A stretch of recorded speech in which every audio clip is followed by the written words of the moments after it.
¿Cómo les va? Bueno, espero que muy bien. Este es otro video de Siciliano en su taller.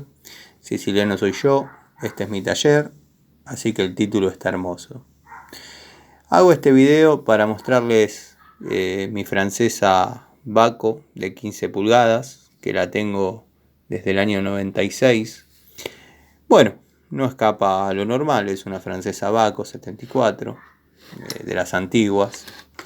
Si bien cuando yo la compré, esta ya era antigua, pero no antigua porque estaba usada, sino porque había permanecido mucho tiempo colgada en el tablero del lugar y nadie la compraba.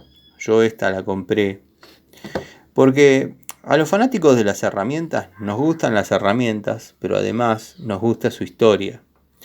Y yo esta francesa la compré en Bursaco, en una estación de servicio. ¿Se acuerdan cuando las estaciones de servicio vendían lamparitas, escobillas para limpiar parabrisas, fusibles, herramientas, cassette? Me acuerdo que estaban los exhibidores y bueno, cada cassette tenía un papelito con una letra y en base a esa letra se sabía el precio. Bueno, yo compré esta francesa con mi primer sueldo, no me salió nada barato, yo trabajaba en Industrias Baco, la compré en una YPF que estaba enfrente, era la YPF de Chon le llamaban, pero bueno, la firma es Asensio Puley y Hermanos, una cosa así.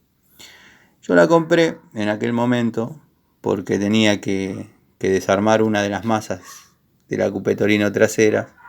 Y bueno, obviamente necesitaba una francesa que abra bien. Esta, si bien no la usé para aflojar la tuerca, la usé para trabar la masa de una forma particular y con el tubo aflojar la tuerca. Bueno, se las paso a mostrar un poquito. Es una francesa que, pese a tener los años que tiene, sigue funcionando perfectamente. Ya no sale del taller. Es como todas las que se jubilaron. Ustedes lo van a comprobar a lo largo de mis videos. Y tiene la particularidad que es de Estocolmo. Creo que es una de las últimas que quedaba en ese momento en la estación de servicio y la compré yo, porque después, esos mismos años, salió la línea Baco Ergo. Yo la verdad, contentísimo con mi herramienta, me acuerdo que la traje en la costera. Y bueno, en un viaje que antes tardaba 1 hora 10, verdaderamente me cansó el peso, porque no pesa nada, pero a lo largo del rato se pone pesada. Así que bueno, quería mostrarles esta francesa, quería contarles la historia, porque como dije, además de los fierros, nos gustan las historias de cada una. Van a notar que en mis historias las compras de mis herramientas fueron todas muy sufridas. Un muchacho que no tenía vicios, o sea, trabajaba, ganaba plata, salía, pero no me la gastaba en alcohol, no me la gastaba en droga. Y renegué tanto para desarmar cosas con herramientas mínimas que se pueden tener de herencia de un bisabuelo, qué sé yo, una punta mocha, una tenaza, una pinza que lo que menos hacía era apretar.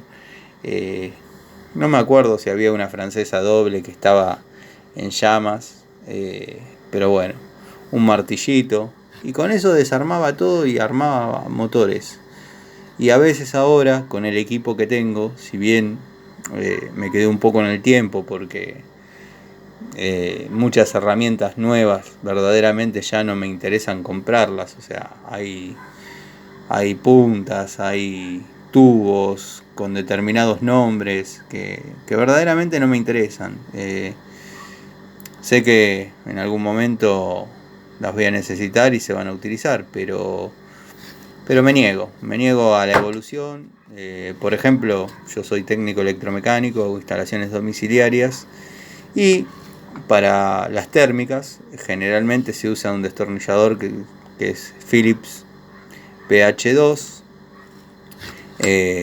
Bueno, hay una punta especial para los tornillos de las térmicas. Yo por ahora me niego a comprarlo, pero ya va a llegar el momento.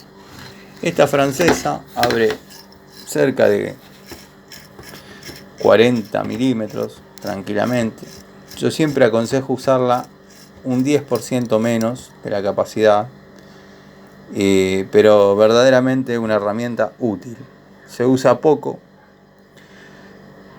pero cuando se usa es porque se necesita. En una época yo había comprado un Fiat 600 que tenía el motor clavado, y bueno, se me ocurrió hacerlo girar trabándolo desde la rueda, o sea, levantándolo, trabando una rueda y girar la rueda. ¿Con qué giraba la rueda? Con esta francesa. Bueno, además está contarles que arrancó, pero humeaba como loco porque tenía los aros pegados. Pero, ¿qué quiero decir con esto? Que me acompañó en gran parte de mi adolescencia, sacando lo bruta que es la llave, porque es grande, pesada, pero cuando se necesita es importante. Les mando un saludo, espero no ser reiterativo y aburrido, y si les gusta el video, dejen un like, síganme que no los voy a defraudar, pero bueno, prefiero decir síganme los buenos. Les mando un saludo.